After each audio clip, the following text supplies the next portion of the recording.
नमस्कार, आपके साथ मैं हूं अर्पिता आर्या। बड़ी खबर इस वक्त आ रही है सूरत से, जहां मजदूरों ने जमकर हंगामा किया है। गांव जाने की मांग कर रहे इन मजदूरों का सब्र टूटने लगा है और उन्होंने सड़क पर उतरकर हंगामा शुरू कर दिया। ये मजदूर ट्रेन बढ़ाने की मांग को लेकर हंगामा कर रहे हैं। मौके पर मौजूद पुलिस ने मजदूरों को समझाने की बहुत कोशिश की। इन मजदूरों में ज्यादातर यूपी झारखंड के रहने वाले हैं।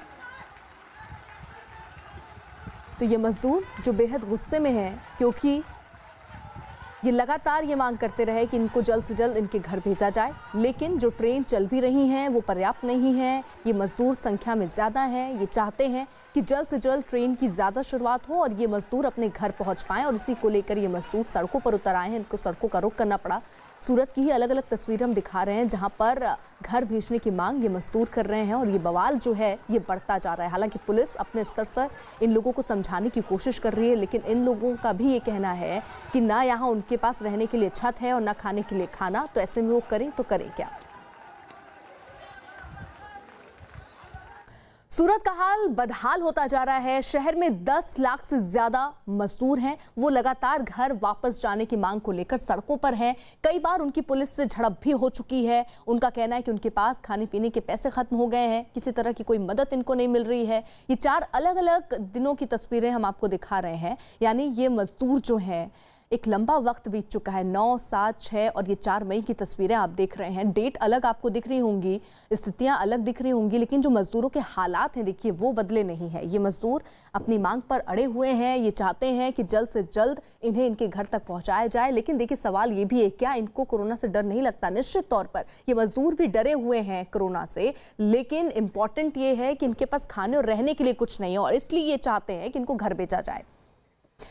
कुछ खास मेहमान हमारे साथ इस वक्त जुड़ गए और साथ ही साथ हमारे सहयोगी इस वक्त हैं। बीजेपी प्रवक्ता यमल व्यास हमारे साथ इस वक्त हैं, कांग्रेस से आलोक शर्मा इस समय हैं, और जनक दवे अहमदाबाद से और सूरत से कृतेश हमारे साथ हैं। सबसे पहले कृतेश का ही रुख कर लेते हैं। वहां जरा स्थिति क्या है, ये मजदूर कितने दिन से मांग कर रहे हैं और सरकार अब क्या कदम उठा रही है?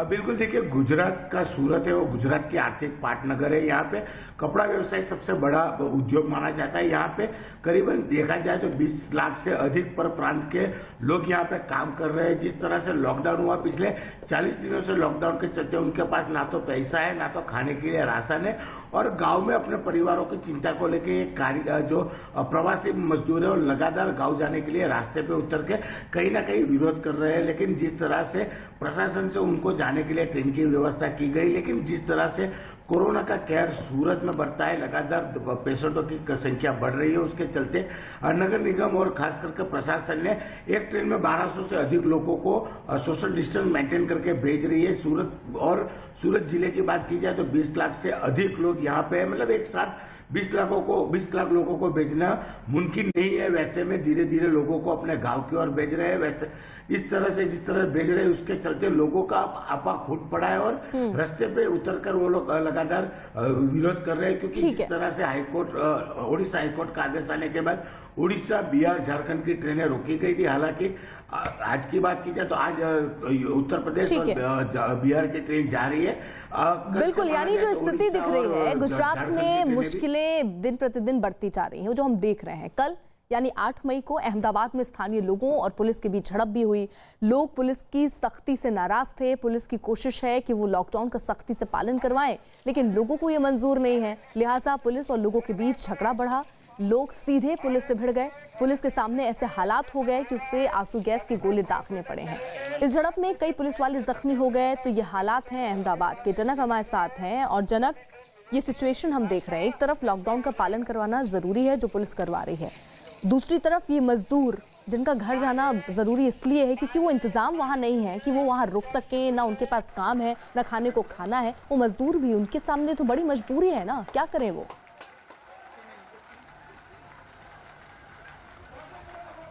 बिल्कुल अर्पिता, लेकिन आप जो अहमदाबाद की तस्वीरों की बात कर रहे हैं वो दरअसल मामला अलग है। वहाँ पे लॉकडाउन का उल्लंघन हो रहा था। उसके चलते पुलिस ने लोगों को समझाने की कोशिश की और उन पर पथराव हुआ, और जबकि पुलिस ने उसके बाद 16 लोगों को हिरासत में भी लिया और मामला दर्ज किया गया है।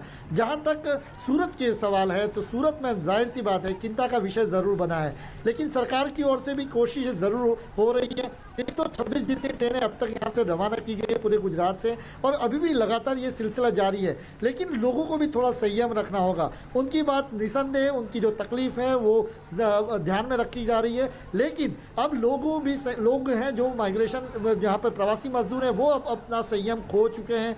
40 दिन से ज़्यादा वक्त हो चुका है और अभी भी 15 तारीख 16 तारीख तक अगर लॉकडाउन रहता है तो ऐसे में राशन पानी से लेके खाने पीने की व्यवस्था और सारी चीज़ें ऐसी है। जब उनके साथी हैं वो यहाँ से निकल चुके हैं, ऐसे में उनकी मजबूरियाँ हैं कि वो जाना चाहते हैं, लेकिन प्रशासन अपने हिसाब से जो कोशिशें कर रही है उनमें उनको सहयोग करना होगा। जैसे कीर्तेश ने कहा, एक साथ लोगों को यहाँ से भेजना मुमकिन नहीं है। ट्रेन यहाँ पर चल रही है तो ट्रेन में 1200 से ज़्यादा लोग नहीं जा सकते, और जिस तरीके से सामने तादाद है, प्रशासन की अपनी मजबूरी है। ऐसे में प्रशासन अपनी तरीके से कोशिश कर रहा है, लेकिन लोगों को भी सहयोग देना होगा। आज तस्वीरें जो आप देख रहे हैं उसमें भी पुलिस लगातार लोगों को रिक्वेस्ट कर रही है कि हम आपको भेजने की सारी कोशिश कर रहे हैं, केवल हमें सहयोग दीजिए। तो अब सवाल अंडरस्टैंडिंग का है, लेकिन आप भी दूसरी तरफ ये भी है, प्रवासी मजदूरों के पास खाने पीने राशन की तकलीफें अपनी जगह पर हैं, ऐसे में वो अब संयम खोते जा रहे हैं। अर्पिता। बिल्कुल जनक, मेरा सवाल तो यमल व्यास से होना चाहिए लेकिन वो है नहीं, इसलिए आलोक शर्मा मैं आपका रुख कर रही हूँ। जिस तरीके की स्थिति हम गुजरात में देख रहे हैं, कमोबेश ऐसी स्थिति देश के हर कोने में है। इस स्थिति से कैसे निकला जाए, कोई स्ट्रैटेजी, कोई रणनीति आपकी सरकार बना पाई हो जिसको अमल अलग अलग राज्यों में हम करवा सकते हैं, या राज्य उसको अमल में कराकर इन मजदूरों की समस्याओं को हल कर सकें? देखिए, मैं समझता हूं कि मजदूरों की समस्या जो भी है वो इंटर स्टेट है। उसमें ऐसा नहीं है कि कोई एक राज्य अपनी कोई रणनीति बनाएगा और उस रणनीति के माध्यम से कोई काम कर सकता है। गुजरात अकेला राज्य नहीं कर सकता है, महाराष्ट्र अकेला नहीं कर सकता है। ये तो देशव्यापी समस्या है और केंद्र की सरकार को जिस तरह से इसमें पहले कदम उठाने चाहिए तो वो शायद नहीं उठ पाए हैं। लेकिन आज राजनीति करने का समय नहीं है। आज है इन सब मजदूरों को किस तरह से हम विश्वास दिला पाए। विश्वास दिलाना सबसे ज्यादा है। अभी जैसे आपके संवाददाता वहां से बता रहे थे कि उनका संयम और धैर्य जो है वो टूट रहा है, तो वो संयम बना रहे, धैर्य बना रहे। इसीलिए कल माननीय राहुल गांधी जी ने भी कहा कि मजदूरों के और जो गरीब परिवार हैं उनके अकाउंट में सीधे सीधे पैसे डाले जाएं, ताकि अगर उनको कहीं पर सरकारी पीडीएस के माध्यम से कोई मदद नहीं मिल पा रही है तो वो अपनी परचेजिंग करके कम से कम पेट भर पाएं और वो जो धैर्य है उसको संयम को बना पाएं और सरकार में उनका विश्वास बने। गुजरात में अहमदाबाद की बहुत वल्नरेबल सिचुएशन है, उस पर भी कोई राजनीति करने की कोई किसी को आवश्यकता नहीं है। अहमदाबाद के लोगों को हमेशा पूरा ध्यान रखना होगा कि किस तरह से वहां पर लॉकडाउन का पालन किया जाए। लॉकडाउन तोड़ा जाए तो सख्ती से निपटा जाना चाहिए, चाहे वो बीजेपी शासित राज्य। हम कहेंगे कि जनता की भी जिम्मेदारी साथ साथ है। विश्वास बने, किस तरह से संयम और धैर्य बन सकता है जो बार बार टूट रहा है। देश के लेबर मिनिस्टर का नहीं पता लेबर मिनिस्टर साहब कौन है और क्या कर रहे हैं। वो लेबर मिनिस्टर साहब को भी सामने आकर स्टेटमेंट देनी चाहिए कि हम ये कदम आपके लिए उठा रहे हैं और 17 तारीख के बाद हम ये कदम उठाएंगे। मुझे लगता है ट्रांसपेरेंसी और एक्टिविटीज के अंदर आनी चाहिए। ठीक है, यमल व्यास जी आप जुड़ गए हमारे साथ, तो मेरा सवाल आपसे ये है कि स्थिति अगर आपने गुजरात में देखी हो, सूरत की तस्वीर अगर आप नहीं देख पाए तो मैं फिर से दिखा सकती हूँ, लेकिन वहां पर जो मजदूर हैं वो लगातार मांग कर रहे हैं कि ट्रेनें चल तो रही हैं लेकिन इतनी नहीं चल रही कि सारे जो मजदूर हैं वो जा सकें। रुके तो खाएंगे क्या, छत नहीं है रहने के लिए, क्या करें ये मजदूर? देखिए, बहुत दिनों से बीजेपी के जो हमारे वहाँ के प्रेसिडेंट हैं, उन्होंने जब से ये शुरू हुआ ये प्रॉब्लम, तब से हर समाज के लोगों से अपील की थी कि आप अपने समाज के लोगों को इकट्ठा कीजिए, उनको गाइड करिए और सरकार उनके साथ है, उनको धीरे धीरे अपने वतन में जाने की सुविधा कर देंगे। और ये अच्छी तरह से शुरू भी हो गया था। बीच में कहीं कहीं अब मुझे कोई किसी के ऊपर आक्षेप नहीं करना है, परंतु कोई भी कारण। यमल व्यास जी आपकी आवाज हम तक बेहतर पहुंच पाए इसलिए मैं आपसे कहूंगी कि स्पीकर अगर आपने ऑन किया तो उसको बंद कर दें। आप कान पे ईयरफोन वगैरह लगा सकते हैं, उससे आपकी आवाज स्पष्ट तौर पर, या फोन को आप डायरेक्टली कान पे लगा के बात कर सकते हैं, आपकी आवाज हम तक ज्यादा क्लियर पहुंच पाएगी। आ रही है मेरी आवाज? चलिए ठीक है जी, अब आप अपनी बात रखिए। हाँ, हाँ, तो हम ये कहना चाहते हैं कि ये जो अभी बीच में कोई कंट्रोवर्सी हुई है, जो जिन लोगों ने कुछ पैसे लेने की बात हुई है, वो ना तो भारतीय जनता पार्टी से जुड़ा हुआ है और ना उसका कोई हमारे साथ संबंध है। लेकिन इसको भी, इसके ऊपर कहीं ना कहीं फरियाद भी हुई है, क्रिमिनल कंप्लेंट भी उसके ऊपर लगी हुई है और ये एक फ्रॉड का मामला है, ना कोई पॉलिटिकल इश्यू है। और जिन लोगों को अपने वतन में जाना है सूरत से, उनके लिए वतन में तो वो है, वतन तो ये पूरा ही है, राज्य का ही है। सॉरी, वतन, ये पूरा वतन अपना ही है। आप मैं जो सवाल आपसे पूछ रहे, शायद वो आप यमल व्यास जी सुन नहीं पाए। मैं एक बार फिर से आपके सामने सवाल रख देती हूँ। ये जो मजदूर हैं, ट्रेनें चलाई जा रही हैं, इनको पहुंचाया जा रहा है, लेकिन ये नहीं जा पा रहे हैं, उसके लिए क्या प्रबंध आपकी सरकार कर रही है? पहला सवाल। दूसरा सवाल, अगर स्थिति अभी वैसी नहीं है, ये धैर्य टूट रहा है, संयम टूट रहा है, तो इसके पीछे की वजह आप क्या देख रहे हैं? इनको रहने के लिए छत, खाने के लिए खाना, ये मिल पा रहा है क्या? जी देखिए, 50 दिन हो गए अब लॉकडाउन को, और पहले दिन से पूरे गुजरात में सेवाएं संस्थाएं जो है, सरकार है, स्थानीय प्रशासन है, सब लोगों ने मिलकर सबके जिनका घर यहाँ नहीं है वो वहाँ उनको खाना देने की, रहने की सुविधा उपलब्ध कराई है। और जब तक ये ट्रेन का अनाउंसमेंट हुआ तब तक ठीक ठाक सब चल रहा था। थोड़ा अगर ये थोड़ी कंफ्यूजन कहीं हो गया है तो उसका कारण ये है कि भी ये बहुत सारे लोगों को जाना है और उतनी सुविधा एक ही दिन में तो उपलब्ध की नहीं जा सकती। तो सरकार अपने तरीके से, अपने तरफ से पूरी लगी हुई है। कलेक्टर जो है वो पूरी तरह से अपने जनक, अगर आप तक आवाज पहुंच रही हो तो ये कह रहे हैं कि सारी व्यवस्था की जा रही है, ग्राउंड पर आप हैं, नजर आप रखे हुए हैं, स्थिति क्या दिख रही है? सारी व्यवस्था है इन मजदूरों के लिए, रहने के लिए घर हो, खाने के लिए खाना हो, सब मिल रहा है इन्हें? देखिए अर्पिता, राजनीतिक रूप से दावे अपने हिसाब से किए जा रहे हो। व्यवस्था ट्रेन का जहां तक सवाल है, ट्रेन जरूर की जा रही है, लेकिन यहाँ पर राशन पानी और खाने पीने की जो तकलीफ है वो मजदूरों को अब सता रही है। शुरुआत में ये हुआ कि जो शेल्टर होम बनाए गए या फिर उनको राशन पहुंचाया गया, अब जाके चूंकि अब 40 दिन से ज्यादा वक्त हो चुका है, 2 लॉकडाउन खत्म हो गए, तीसरा लॉकडाउन चल रहा है और अब 50 दिन के पास समय हो गया, तो अब जाके वो जो मिशन था या कहें कि राशन पानी पहुंचाने की व्यवस्था थी वो कहीं ना कहीं रुक गई। और इसके चलते आप जो अब तस्वीर देख रहे हैं ना, वो वही तस्वीर है कि अब काम है नहीं, किसी मजदूर के पास पैसा नहीं आ रहा है, अब राशन नहीं है। ऐसे में आप अंदाजा लगा सकते हैं कि मजदूर की एक स्थिति क्या होगी जो रोज कमाकर रोज खाने वाला है। तो ये जो लोग संयम खोते जा रहे हैं उसकी सबसे बड़ी वजह यही है कि काम बंद हुआ है, 50 दिन हो गए, खाना पीना नहीं है और अब उनको अपने गांव जाना है। और दूसरा जो उसका साथी है वो उसको जाने का मौका मिला है, वो नहीं जा सका। तो ये कंपैरिजन जब शुरू हो जाती है मजदूरों के बीच में, तब जाके स्थिति और विकट हो जाती है। और अब छोटे बच्चे हैं मजदूरों के, उनके परिवार है छोटा, और वो अब जाना चाहते हैं, तो अब सरकार की मजबूरी वहां पर अपने स्तर पर है कि 1200 से ज्यादा लोग नहीं जा सकते, लेकिन ट्रेन तो बढ़ाई जा सकती है। सवाल यहाँ पर यह है कि प्रशासन केवल ये नहीं कह सकता कि अब ट्रेन हमने चलाई है, 127 नहीं, अब 227 चलाइए, क्यों नहीं चल सकती? ठीक है।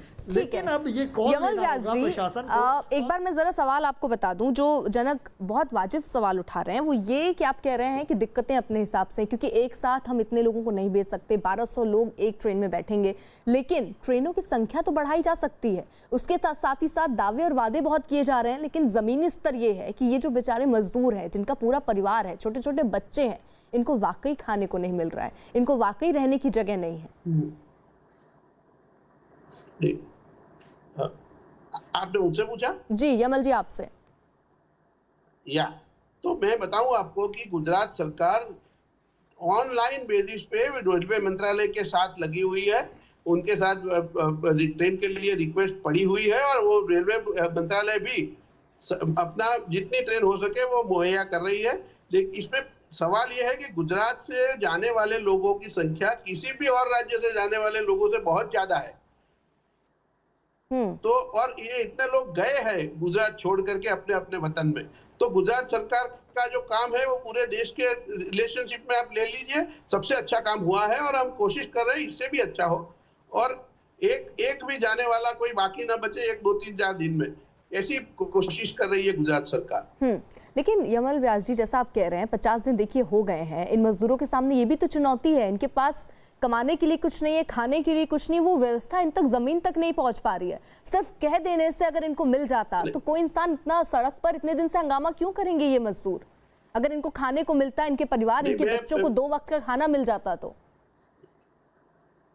मैं आपको बताऊं कि आज अभी मेरी 1 घंटे पहले ही सूरत बीजेपी प्रेसिडेंट से बात हुई है और उन्होंने कहा कि बीजेपी की टीमें भी लगी हुई है फूड पैकेट पहुंचाने के लिए और जल्द से जल्द उनके लिए बीजेपी के लोग भी उनको खाना वगैरह पहुंचाएंगे और सरकार प्रशासन कर ही रहा है काम। ठीक है, आलोक शर्मा।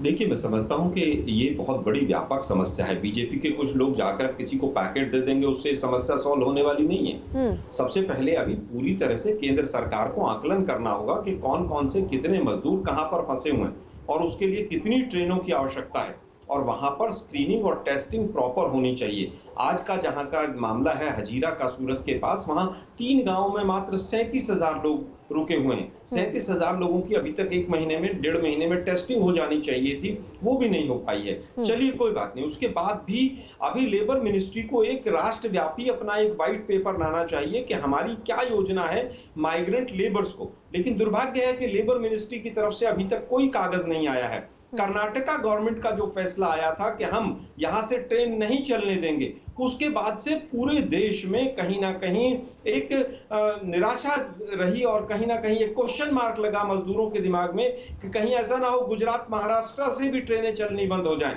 उसके बाद से ज्यादा अफरा तफरी हुई है। मैं समझता हूं उस पर कहीं कोई राजनीति की आवश्यकता नहीं है। ठीक है, इस बीच कीर्तेश कुछ कहना चाह रहे हैं। ठीक है, आलोक जी, रहने वाले मजदूर हैं, उनका सबसे बड़ा प्रॉब्लम ये आ रहा है कि उनको अपने वतन तो पहुंचाया जा रहा है लेकिन टिकट का दाम दुगना लिया जा रहा है। उससे वो लोग काफी परेशान है। न्यूज 18 नेटवर्क ने पूरे मामले का पर्दाफाश किया है। हालांकि कल सूरत में भी जिस तरह से भाजपा के कार्यकर्ता है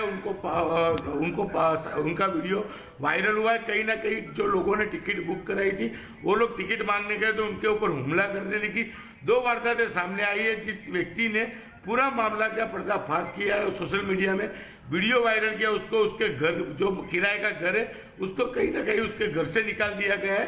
मतलब कहीं ना कहीं जो हो रहा है अपने चुनिंदे लोगों को ही भेजा जा रहा है, ऐसा ठीक है। आक्षेप। यमल व्यास जी, देखिए आपने स्थिति फिलहाल क्या है, ये मजदूर जिनसे दुगने पैसे भी लिए जा रहे हैं, इनको जहां ये बस रहे हैं उनसे उनके कई किराएदारों को निकाल दिया जा रहा है, ये स्थिति हो रही है। अभी सूरत में 5वीं घटना है इस तरह की। 4 दिन पहले बहुत भयंकर सूरत में लाठीचार्ज हुआ प्रशासन के ध्यान में आता है, वो प्रशासन कोशिश करता है। लेकिन आप एक चीज ये भी है कि ये बहुत बड़ी महामारी है और एक नहीं तो ये बोलिए ना यमल व्यास जी, स्थिति को भाप नहीं पाए क्या? वाकई आपने ये प्रबंध कर ये सोचा है कि कितने मजदूर हैं, कितनी ट्रेन इनको चाहिए? अगर हम 1200 के हिसाब से ट्रेनें चलाते हैं तो कितने दिन कितनी ट्रेनें चाहिए? क्या आकलन किया है? इसीलिए तो आपकी सरकार ने क्या आकलन किया है? कितने दिन में ये प्रवासी जो मजदूर हैं ये अपने घर पहुंच जाएंगे? कितने मजदूर अभी बचे हैं? कितनी ट्रेनें आने वाले दिनों में शुरू होंगी? नहीं देखिए, जितने भी अब एक स्टेट से तो लोग आए नहीं है, कुछ उड़ीसा जा रहे हैं, कोई बिहार जा रहे हैं, कोई उत्तर प्रदेश जा रहे हैं, तो सबके लिए अलग अलग ट्रेन के अरेंजमेंट करनी रेलवे मंत्रालय के लिए भी कठिन होता है। और वो उन लोग पूरा सहकार दे रहे हैं गुजरात सरकार को, और गुजरात सरकार भी और सूरत का प्रशासन हर लेवल पे अपने लोगों की जो यमल व्यास जी, मेरा सीधा सवाल है, आंकड़े के हिसाब से बात कीजिए ना, फैक्ट्स पर कितने मजदूर अभी रह गए हैं अपने घरों को जाने के लिए? जानकारी होगी ना आपके पास, कितनी ट्रेनें अभी और चलानी बाकी हैं? गवर्नमेंट रोज रिलीज करती है फिगर, और आपको ये आंकड़े पता है? मेरे पास, क्योंकि वो हर सुबह शाम रिलीज होती है फिगर, तो मेरे पास अभी ये आपको आंकड़े नहीं पता? आपको नहीं पता कि आपके राज्य में कितने मजदूर रह गए? आपको नहीं पता कि उनके लिए कितनी ट्रेनें शुरू करनी है? आपको नहीं पता कि सारे मजदूर कब अपने घर चले जाएंगे? रुक जाइए 1 मिनट यमल जी, जनक का भी कोई सवाल हो साथ ले लेते, जवाब आपसे लेंगे। जनक, देखिए 4 लाख से ज्यादा लोगों ने गुजरात को परसों तक छोड़ दिया। यमल जी 10 सेकंड, मैं आ रही हूँ आपके पास, सवाल के साथ ही आऊंगी। जनक का सवाल भी ले लेते हैं साथ में। जनक, यमल भाई, मैं जनक बात कर रहा हूँ। मेरा सवाल ये है आपसे सीधा, यमल भाई, इस पे मुझे जवाब चाहिए कि बीजेपी बीजेपी की ओर से वहां पर व्यवस्था की आप बात कर रहे हैं। रेलवे मंत्रालय साफ तौर पे कह चुका है कि मजदूरों से एक पैसा नहीं लिया जाएगा। क्यों मजदूरों से पैसे लिए जा रहे हैं, इस पर सरकार का क्या रवैया है? ठीक है, जल्दी से यमल जी। देखिए, बीजेपी या सरकार ने कोई पैसा लिया नहीं है। किसी व्यक्ति ने कहीं लिया हो वो बात अलग है, उसके ऊपर एक्शन ली जाएगी। पर कहीं भी किसी व्यवस्था के अंदर कोई भी, ना तो बीजेपी पार्टी ने या गुजरात सरकार ने किसी से पैसा लिया है। जो भी गाइडलाइंस है केंद्र की, उसी के हिसाब से सब कुछ हो रहा है। लेकिन यमल जी, स्थिति को भांपना तो चाहिए। दुगना पैसा आप मजदूरों से वसूल कर रहे हैं, उसके बाद कह रहे हैं अगर ऐसा है तो कार्रवाई होगी। आपको पता नहीं है कि कितने मजदूर ऐसे हैं जिनको घर भेजना है, कितनी ट्रेनें शुरू करनी पड़ेंगी। यानी कोई आधार, कोई स्ट्रैटेजी, कोई रणनीति नहीं बनी है, सिर्फ हवा में बातें हो रही हैं और यही दिक्कत है। आप सभी का बहुत बहुत शुक्रिया हमारे साथ चर्चा में जुड़ने के लिए। लेकिन स्थिति इससे बेहतर करनी होगी। इन मजदूरों को या तो रहने के लिए घर और खाने के लिए खाना देना होगा, या इनको जल्द से जल्द घर भेजने का प्रबंध करना होगा। बढ़ रहे हैं आगे। देश भर में पिछले 24 घंटे में कोरोना के 3,320 नए मरीज हो गए हैं, जबकि 95 लोगों की मौत हुई है। वहीं अब तक कोरोना से मरने वालों की संख्या 1,981 पहुंच गई है और देश भर में अब तक 59,662 कोरोना पॉजिटिव हो गए हैं, जबकि 17,847 लोग ठीक भी हुए हैं। देश के ज्यादातर राज्य जो हैं वो कोरोना वायरस से जूझ रहे हैं, और लेकिन इनमें से कुछ राज्य ऐसे हैं जहां कोरोना की चपेट में आने वाले मरीजों की जो तादाद है वो लगातार बढ़ रही है। वहां कोरोना के मरीज भी बहुत ज्यादा हैं। सबसे खराब हालत महाराष्ट्र में है, जहां मरीजों की तादाद 19,000 के पार हो गई है। कोरोना से जूझ रहे राज्यों में गुजरात जो है वो दूसरे नंबर पर है, जहां अब तक कोरोना के करीब 7,500 मरीज सामने आ चुके हैं। कोरोना मरीजों की संख्या के मामले में तीसरे नंबर पर दिल्ली है, जहां अब तक 6,318 मरीज जो हैं वो सामने आ चुके हैं। तमिलनाडु चौथे नंबर पर है, जहां मरीजों का आंकड़ा 6,000 से ज्यादा हो चुका है। पांचवें नंबर पर राजस्थान है, जहां कोरोना मरीजों की संख्या 3,500 से ज्यादा है।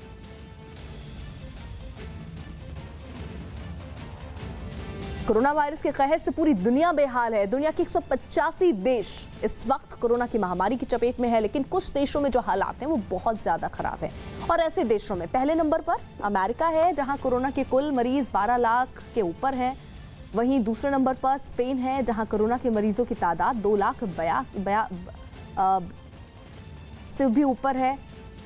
तीसरा नंबर इटली का है, जहां अब तक 2,17,000 से ज्यादा मरीज सामने आ चुके हैं कोरोना के मामले में। चौथा नंबर ब्रिटेन का है, जहां मरीजों की जो संख्या है वो 2,12,629 हो चुकी है। और पांचवें नंबर पर रूस है, जहां कोरोना मरीजों की संख्या 1 लाख को पार कर चुकी है।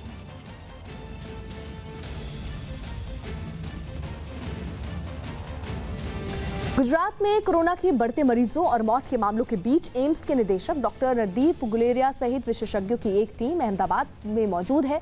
गुलेरिया के साथ एम्स के मेडिसिन विभाग के डॉक्टर मनीष सुनेजा भी अहमदाबाद गए हैं, और ये दोनों डॉक्टर अहमदाबाद के सिविल अस्पताल में बने कोरोना सेंटर का दौरा उन्होंने किया और वहां के डॉक्टर और दूसरे स्वास्थ्य कर्मियों से मुलाकात की है। गुजरात में कोरोना के कुल मरीज बढ़कर 7,403 हो गए हैं, जबकि वहां अब तक कुल 449 मरीजों की मौत हो चुकी है। पिछले 24 घंटों में गुजरात में कोरोना के कुल 390 नए मरीज मिले हैं, जबकि एक ही दिन में कुल 24 लोगों की मौत हुई। अकेले अहमदाबाद में एक ही दिन में 269 नए मरीज मिले, जबकि एक दिन में वहां 22 लोगों की मौत हो गई।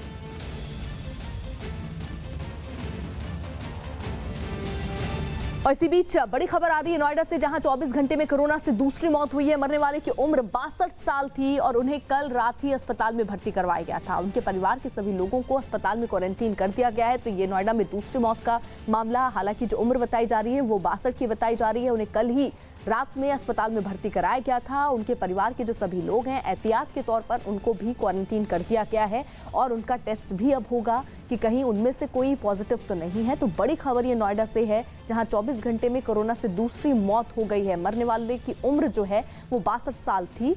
उन्हें कल रात ही अस्पताल में भर्ती करवाया गया था। उनके परिवार के जो सभी लोग हैं, हालांकि एहतियाती तौर पर उन्हें भी क्वारंटीन कर लिया गया और जल्द से जल्द हो सकता है उनका टेस्ट भी हो। तो बड़ी खबर इस वक्त की यही है कि नोएडा में अगर हम 24 घंटे की बात करें तो 24 घंटे में कोरोना से दूसरी मौत हुई है, और जो शख्स मरे हैं उनकी उम्र 62 साल थी। उन्हें कल रात ही स्थिति जब उनकी खराब हुई, बिगड़ी, उसके बाद उन्हें अस्पताल में भर्ती कराया गया है। उनके परिवार के जो लोग हैं, फिलहाल उनके टेस्ट की भी बात हो रही है कि जल्द से जल्द उनका टेस्ट भी किया जाए। अमित सिंह हमारे साथ, हमारे सहयोगी इस वक्त जुड़ चुके हैं। अमित, ये पता कब चला कि वो कोरोना पॉजिटिव थे, क्योंकि कल ही रात में उनको अस्पताल में भर्ती कराया गया? देखिए, जिलाधिकारी का कहना है कि जो पेशेंट थे इनकी कल ही रिपोर्ट आई थी और कल रिपोर्ट आने के बाद इन्हें अस्पताल में भर्ती कराया था, जहां देर रात इनकी मौत हो गई है। गौतम बुद्ध नगर में दूसरी मौत है। कल भी एक 60 वर्षीय जो बुजुर्ग थे उनकी मौत हुई थी कोरोना के चलते। उन्हें भी अचानक कल निजी अस्पताल से देर रात अस्पताल में भर्ती कराया था, तो उन्हें भी दम तोड़ दिया। तो गौतम बुद्ध नगर के लिए बड़ी दुखदायी खबर है कि अब तक 2 लोगों की मौत हो चुकी है। अगर बात कर तो 118 ऐसे कोरोना पेशेंट है जो डिस्चार्ज हो चुके हैं, लेकिन जो कुल संख्या बताएं तो 214 गौतम बुद्ध नगर में अभी संख्या आइडेंटिफाई कोरोना पेशेंट की हुई है। लगभग 95 ऐसे हैं जो अभी एक्टिव केस हैं। तो अब जो मौत हुई है इसके चलते जिला प्रशासन की चिंता बढ़ गई है जी। और इसी बीच खबर आ रही है लखनऊ से, जहां एक नए कोरोना मरीज मिली है, जिसके बाद लखनऊ में कुल कोरोना पॉजिटिव की संख्या 252 हो गई है, जबकि 177 लोग ठीक भी हुए हैं। लखनऊ में कुल 13 हॉटस्पॉट हो चुके हैं और इनको देखते हुए अब पूरे एहतियात बढ़ते जा रहे हैं। लेकिन इन सब के बीच जो आंकड़े हैं वो अभी थम नहीं रहे। एक नया केस सामने आया कोरोना पॉजिटिव मरीज का, जिसके बाद लखनऊ में कुल कोरोना पॉजिटिव की संख्या 252 पहुंच गई है। उधर छत्तीसगढ़ सरकार ने कोरोना से बचने के लिए और कोरोना की चेन तोड़ने के लिए एक अहम फैसला लिया। छत्तीसगढ़ में पूरे मई तक हर शनिवार और रविवार को पूरी तरह से लॉकडाउन करने का आदेश दिया गया। इस दौरान सिर्फ जरूरी सेवा से जुड़ी चीजें ही खुली रहेंगी और लोगों के बाहर निकलने पर पूरी तरह से पाबंदी होगी। तो रविवार और शनिवार को पूरी तरह से लॉकडाउन की बात यहां पर कही गई और जरूरी सामान के लिए ही वो निकल सकते हैं। छत्तीसगढ़ सरकार का फैसला आज से ही जो है वो लागू हो जाएगा। अहम फैसला, कोरोना को देखते हुए लॉकडाउन पर छत्तीसगढ़ सरकार ने यह फैसला लिया कि शनिवार और रविवार को 2 दिन पूरी तरीके से लॉकडाउन रहेगा। 4 मई के बाद से लॉकडाउन में थोड़ी राहत देने के बाद छत्तीसगढ़ में आज से फिर प्रदेश सरकार ने 2 दिवसीय पूर्ण लॉकडाउन की घोषणा की है। इस दौरान पूरे छत्तीसगढ़ में जीवन आवश्यक वस्तुओं और सेवाओं को छोड़कर बाकी पूरा इलाका पूरी तरीके से बंद रहेगा और जीवन आवश्यक सेवाओं को छोड़कर बाकी लोगों के घर से निकलने पर भी पूरी तरीके से पाबंदी रहेगी। यह छत्तीसगढ़ की राजधानी रायपुर का भाटा गांव मार्केट। यहाँ पर 4 मई के बाद लॉकडाउन में जिन व्यावसायिक प्रतिष्ठानों और दुकानों को खोलने की इजाज़त दी गई थी, अब 2 दिनों के लिए उन व्यावसायिक प्रतिष्ठानों को भी पूरी तरीके से बंद करा दिया गया है। और इसी बीच एक बड़ी खबर आ रही है पटना से, जहां बिहार पुलिस के 5 जवान कोरोना पॉजिटिव हो गए हैं। सभी पॉजिटिव जवान बीएमपी यानी बिहार मिलिट्री पुलिस के हैं, जिन्हें अस्पताल में भर्ती करवा दिया गया है। ये जवान पटना के बीएमपी कैंपस में ही तैनात थे, जहां सिर्फ बिहार मिलिट्री पुलिस के कर्मचारी को ही आने की इजाजत थी। ऐसे में बीएमपी कैंपस में कोरोना का खतरा बढ़ गया है। यहाँ 5 पॉजिटिव, क्या आदेश हुआ है आपको? आदेश हुआ है कि टेंट उंट लगा हुआ है, तीनों वाहिनी का आज से संतरी लगेगा और यहाँ पर जो है ना सबका चेकअप होगा। सील किया गया, 2 नंबर गेट को कल किया गया था। पहले से भी सील था, लेकिन छोटा गेट वो खुला हुआ था तो वो भी सील हो गया है। एक और भी गेट था 3 नंबर, उसको भी सील पहले से है, वो बहुत दिन पहले से। कोई भी बाहरी को आना जाना यहाँ नहीं है। जो कैंपस में रह रहा है उसी को आना जाना है और जो भी वाहन आता है ड्यूटी के लिए, जैसे यहाँ से 14-15 वाहन आते हैं और पूरे पटना में ड्यूटी जाते हैं, तो यहीं पर वो वाहन लगता है और यहाँ से पैदल जाते हैं, यहीं पर फिर वाहन पे वापस चल जाते हैं। छत्तीसगढ़ के राजनांदगांव में पुलिस और नक्सलियों के बीच मुठभेड़ में एक थाना प्रभारी शहीद हो गए। साथ ही इस मुठभेड़ में जवानों ने 4 नक्सलियों को भी मार गिराया, जिसमें 2 पुरुष और 2 महिला नक्सली शामिल थे। मारे गए नक्सलियों से भारी मात्रा में पुलिस ने हथियार भी बरामद किया है। तो मुठभेड़ में एक थाना प्रभारी जो है शहीद हुए हैं। 4 नक्सलियों को यहां पर मार गिराया गया और उनके पास से भारी मात्रा में हथियार भी बरामद हुए हैं।